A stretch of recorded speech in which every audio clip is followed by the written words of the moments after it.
let's look ahead. Remember, it is the third match that's coming up in Pune, but it will be a chance for Sri Lanka to level the series since the first one was a washout in Guwahati.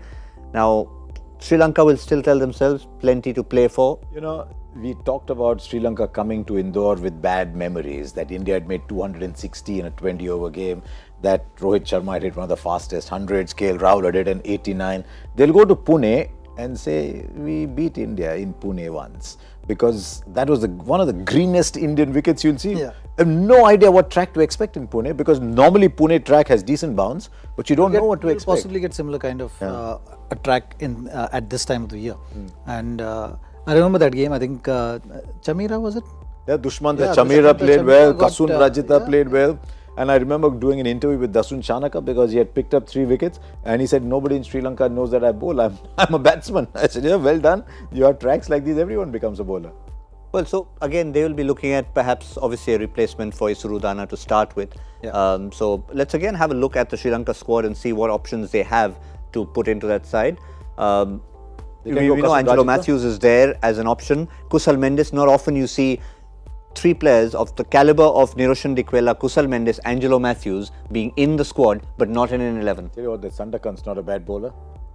So there's a few options. If they'll have to change one bowler by the looks of it. I mean, we don't know how bad Udana is. They can go Kasun Rajitha. They can go. I think there's one more quick bowler somewhere in there.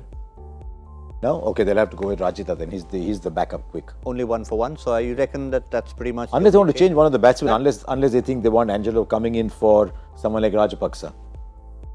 Just get that extra experience up. Kusal Mendes, I mean, why would you not give him a look in? I don't know. I mean, 2 years ago. He's been their best batsman at one point. 3 years ago, we looked at Kusal Mendes and said, wow, he'd got a great 100 against Australia. He got a great 100 against India. And every time you say, wow, he's got potential, but the numbers have tailed off completely ever since. So we're not expecting to have any changes. You've got a winning combination. You've got enough reasons not to change anything. We mentioned Manish Pandey, Sanju Samson, Yuzvendra Chahal. It's always that toss-up between him and Kuldeep Yadav. Look, the only way Manish Pandey can come into that side is an injury. Is if Shreyas Iyer, he can take Shreyas Iyer's place. Really, that was a shootout. Shreyas Iyer won the place. He's done nothing to be left out of the side thereafter. Or if there's something happens, Rishabh Pant, KL Rahul keeps wickets, it opens the way for another batsman. But I think going with Australia in mind, there's about 20-22 games. I know they're not going to look at things till after the IPL is over, but slowly I think they'll start giving everybody opportunities so that suddenly if someone's got to be in the side, then he's got some game time. Because when you come back into the side, you're thinking, oops, only 1 game. So some people might say, wow, man, 1 game is better than no games. Some guy might say, oh, if I don't score today and get 2 10s, that's why I said it depends on how you handle the situation. But again, when you're looking at something like Shreyas Iyer batting ahead of Virat Kohli today, was that again a thinking from the camp saying, give him some time in the middle? Well, I think they are trying to find that answer to what they faced in the World Cup.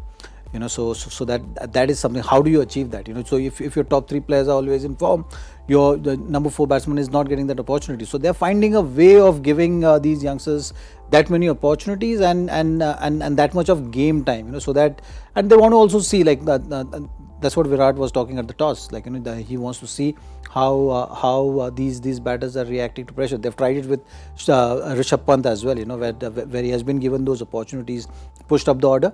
I think now it's Shreyas' turn, and you know, so far he has been grabbing those opportunities nicely.